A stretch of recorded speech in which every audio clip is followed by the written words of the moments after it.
So we've spoken about the possibility of a person whose status is unknown to be visited by the likes of Jibreel alayhi salam. And of course, for us as believers, when Laylatul Qadr comes around, right? تَنَزَّلُ الْمَلَائِكَةُ وَالرُّوحُ فِيهَا. To have the descent of Jibreel alayhi salam is very special. But what about a woman whose status is known by everyone? And that is Khadijah radiallahu ta'ala anha. Her status is well established amongst the people of the earth and amongst the inhabitants of the heavens.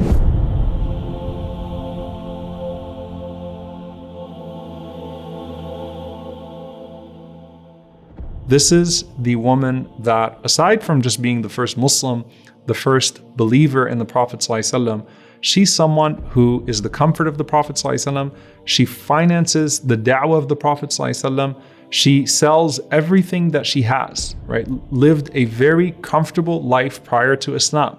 She gives that all up for the sake of Allah subhanahu wa ta'ala. And of course, we have to note that the Prophet ﷺ mentions that people of good qualities, their good qualities were only polished and further shined with Islam. So even before the da'wah of the Prophet ﷺ, she used to spend on the poor, she used to spend on the orphans, but she was still always comfortable and wealthy until the da'wah of the Prophet ﷺ starts.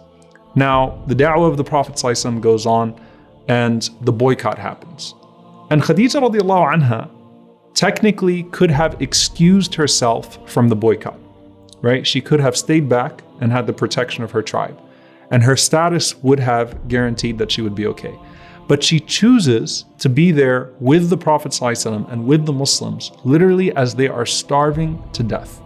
And she uses her position to try to sneak food into the camp. Hakim ibn Hizam radiallahu ta'ala anhu, who was the nephew of Khadijah radiallahu ta'ala anha, would bring food to her and she would distribute that to the poor Muslims and she would continue to abstain from food herself. So she suffers voluntarily, but so graciously, right?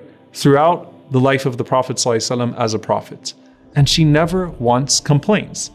And there are narrations in the seerah, there's a narration from Imam ibn Sunni rahimahullah that Jibreel alayhi salam once met her in the street in the form of a man to ask her about the Prophet ﷺ, and she did nothing but say wonderful things about him and praise him and thank Allah subhanahu wa ta'ala for him. She didn't complain about her situation. So when she is tested in ways that we know and in ways that we don't know, because we'll never truly know the extent of that suffering and that hardship and that hurt, especially since much of the Meccan seerah is not known to us.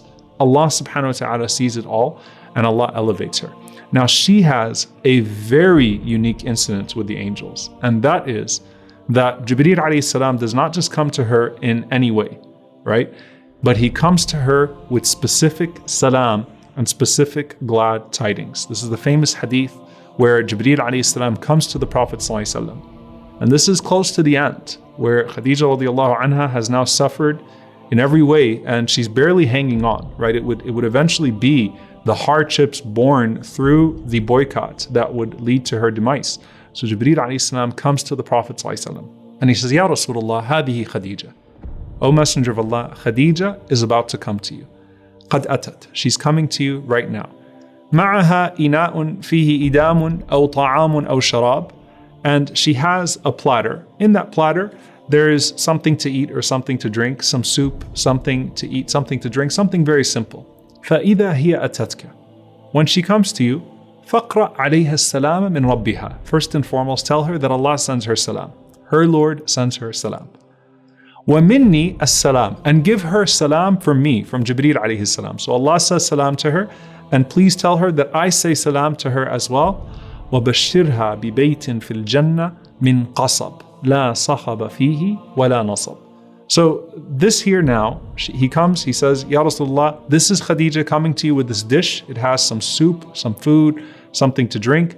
When she reaches you, give her salam on behalf of her Lord, and give her salam from me, and give her the glad tidings of a palace in paradise. It's made of qasab, a very specific type of jewel. It's made of these jewels. And there will be no noise and no stress in that palace in paradise. Now I'm going to break down some of the wisdom of this because I know this hadith is common, but some of the ways that the ulama extracted blessings and benefits from this very particular bushra, this very particular glad tiding, is special to us. But first of all, look at the wisdom and the fiqh, the understanding of Khadija radiallahu anha and her natural guidance. She says, as for Allah, inna Allah huwa salam. Allah himself is the source of peace. So I can't say wa alayka salam to Allah. And that is, of course, truly the way some of the Sahaba would say, as-salam ala Allah. And it was changed to, no, at-tahiyyatu lillah. You greet Allah subhanahu wa ta'ala, but you can't say salam upon as-salam. He is as-salam. He's the source of peace. So she says, ask for Allah, huwa as-salam. Wa ala Jibreel as-salam. And Ya Rasulullah, tell Jibreel that I send salam. Wa alayka ya Rasulullah as-salam wa rahmatullahi wa barakatuh. And upon you, O Messenger of Allah, is as-salam, is the peace and the mercy and the blessings of Allah subhanahu wa ta'ala. Now, this is of course the beauty of Khadija radiallahu anha, her wisdom, her natural grace that even shows in this story. But Imam al-Suhaili rahimahullah talks about the bushra, the glad tidings. The word qasab actually refers to the finish line in a race, okay? So the way that they used to race back in the days of ignorance is that they used to put qasab, they used to put a particular prize in the front, and basically the race would be to that prize. And when you get to that prize, you get to take it home. So he says the wisdom of that is that Khadija radiallahu anha was the first to get to the prize, meaning the prize of Islam, the first to embrace Islam, and so she's the first that gets to keep the reward, right? So she got the qasab of iman first, the qasab of faith first, and therefore she has a home in paradise that's unique. Some of the scholars also say Khadija radiallahu anha's home before Islam was a distinguished house. It had a very particular decoration to it. So Jibreel alayhi salam is telling her, in Jannah, you have this distinct home that no one else has. Suhaili also says, a bait, she's being given the glad tidings of a home in particular because her bait, her home, was the first home of Islam. The first house of Islam in this ummah was the house of Khadija radiallahu anha. And then lastly, la sakhaba fihi wa la nasab. There will be no noise, no stress. Suhaili rahimahullah says that she never raised her voice at the Prophet ﷺ or caused him stress. Rather, she was the source of stress relief when others gave the Prophet ﷺ noise. And so, ya Khadija, you have a home in paradise. No more noise, no more exhaustion, no more persecution. You'll never be tired again. SubhanAllah. And the scholars say, look at the blessing to Khadija radiallahu ta'ala anha here with this coming of Jibreel. Jibreel alayhi salam is coming just for this to Khadija, right? To interact just for this purpose, no other purpose. They say that this is the combination of the blessing of Maryam alayhi salam, who Allah sent Jibreel alayhi salam to, and the combination of Asiya alayhi salam, the wife of Fir'aun, who was given the glad tidings of a home in paradise, that Allah sends Jibreel alayhi salam specifically to her to give her salam and the glad tidings of a special palace in paradise.